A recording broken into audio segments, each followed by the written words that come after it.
দেশের এক প্রান্ত থেকে অন্য প্রান্তে ছুটে চলা এসব মালবাহী ট্রাকই জানান দেয় অর্থনীতির গতি কতটা সচল। কেননা আমদানি রপ্তানি কিংবা স্থানীয় পণ্য পরিবহনে বড় ভূমিকা রাখে এসব যানবাহন। কিন্তু এর জ্বালানির চাহিদা পূরণ হয় আমদানির মাধ্যমে।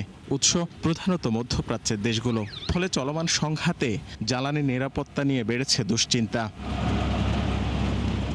বাংলাদেশ পেট্রোলিয়াম কর্পোরেশনের সবশেষ হিসাবে দেশে ডিজেলের বর্তমান মজুদ দিয়ে চলা যাবে ১৪ দিন।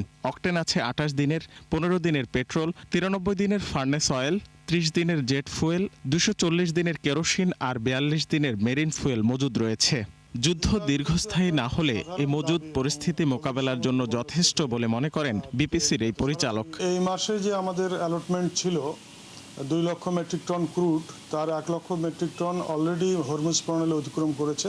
ফলে সেই বিবেচনায় ওই কার্গো নিয়ে আর কোনো সমস্যা নেই। তবে পরে যেটা আসবে সেটার কথা এখনো বলতে পারছি না, সেটা এই মাসের ২২ তারিখে নির্ধারিত আছে। এদিকে গ্যাসের মোট চাহিদার বড় একটি অংশ পূরণ হয় আমদানির মাধ্যমে, যা আসে মূলত মধ্যপ্রাচ্যের দেশগুলো থেকে। চলমান যুদ্ধের প্রভাব পড়ার শঙ্কা এই খাতেও। এক বড় কর্তার বাড়িতে বউয়ের একটা গাড়ি, ছেলেমেয়েদের স্কুলে যাওয়ার জন্য গাড়ি, ওনার একটা গাড়ি, এসব বাবুগিরি বাদ দিতে হবে। যেহেতু আমাদের বৈদেশিক মুদ্রার সংকট আছে, আমরা বিল পরিশোধ করতে পারি না, আমাদের যা বৈদেশিক মুদ্রা আয় তার থেকে বেশি ব্যয়। এই জ্বালানি বিশেষজ্ঞ বলছেন, চলমান সংকট মোকাবেলায় করণীয় নির্ধারণ করতে হবে সরকারকে। বিদ্যুৎ, গ্যাস ও তেলের অপচয় কিভাবে কমানো যায় তার উপায় বের করতে হবে। তেল ভিত্তিক বিদ্যুৎ কেন্দ্র বন্ধ করে দিতে বলেছে। তেল ভিত্তিক বিদ্যুৎ আমার ৩০,০০০ কোটি টাকা সাশ্রয় হবে বছর। সেই বিদ্যুৎ দিয়ে আমি বাড়তি কয়লাটা আমদানি করতে পারবো। বাড়তি কয়লা আমদানি করার জন্য আমার ওয়েস্টে যাওয়া লাগে না। কয়লার বাজার এই যুদ্ধের দ্বারা খুব একটা এফেক্টেড হবে না কয়লা চলাচল।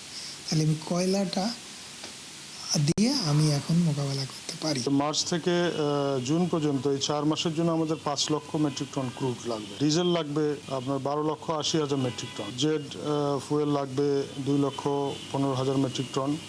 অকটেন ৭৫,০০০ মেট্রিক টন। ফার্নেস অয়েল ২,২৫,০০০ মেট্রিক টন। যুদ্ধের কারণে জ্বালানি সরবরাহ ব্যাহত হলে ক্ষতিগ্রস্ত হবে কারখানায় উৎপাদন।